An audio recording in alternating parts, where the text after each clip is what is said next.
Oh, I know when they'll change. Your kids start getting killed.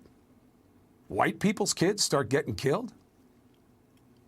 Smoking that doobie that's actually legal probably in your state now, but they don't know what it was, and then the kid runs and it pop, pop, pop, pop. Oh, my goodness. He meant what he said. CNN anchor Chris Cuomo doubling down on remarks suggesting that police reform will only happen if, and these are his words, white people's children get killed. Here he is last night. I don't know if you were watching Friday night, but I said something that every one of you knows to be true. If what we're seeing in these communities were happening to kids in suburbs, to adults in suburbs, if they suffered the same fate as we see too often with these black kids, if they died in policing situations, things would change. Oh my gosh, and no one uses the R word against him? He thinks there are no black people in the suburbs. I'm going to use the I word. He is straight up ignorant, Lawrence. There are black people in the suburbs? Yeah. What's he talking about? A lot. And I reject the premise of his conversation because it's just factually not true.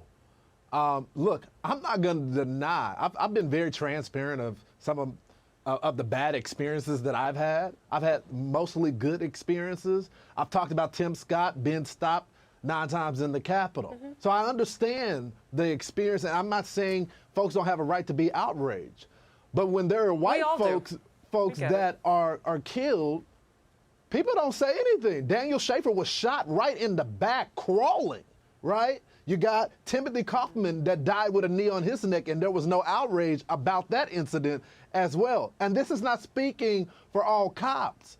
But when there's bad apples that kill white folks as well, people don't speak out against that as well. So maybe this is just a conversation of how we view the authority of the state. Most of us respect cops, and we believe that they do the right thing on the majority of the cases, 90% of the time.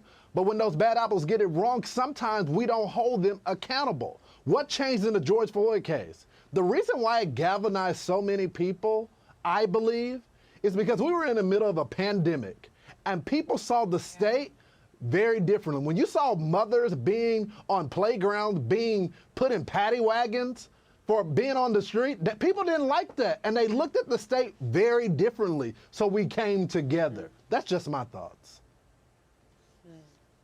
Tommy. Yeah, again, I would just wonder when CNN and Chris Cuomo in particular are going to be outraged about all the violence that's happening in inner city communities around the country. They're not reporting on that. If it bleeds, it leads. But it seems to be only when they can push the agenda and the narrative that they want to push and the narrative that they want to advance. And furthermore, back to Lawrence's point as well, I think that that's an incredibly valid point to make. You know, again, race has been used by the left over and over and over again. And as I said in this last segment, they have to make half the country feel like victims and half the country feel like racist. And we all have to answer either for our white privilege or for our victimhood. And it's utterly ridiculous. But CNN does this. They say things like this because they're sending a message to those in communities that, hey, you guys are victims. The white Democrats, the white liberals, we're the ones that are going to take care of you. The bad Republicans, the bad conservatives.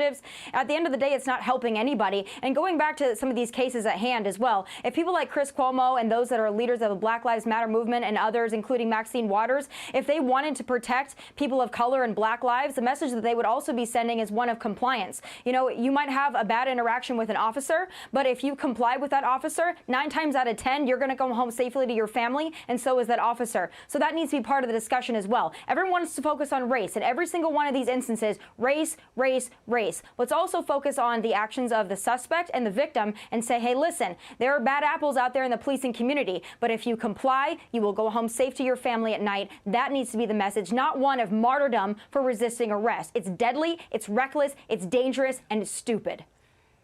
You know, what Lawrence was talking about is a different way to use the word race. What I teach my children, we're part of the human race, and our skin may be a different color, but that is the race that we belong in and belong to. And it is through that that we have the togetherness that it's going to take to get through all of this. Kaylee, your thoughts?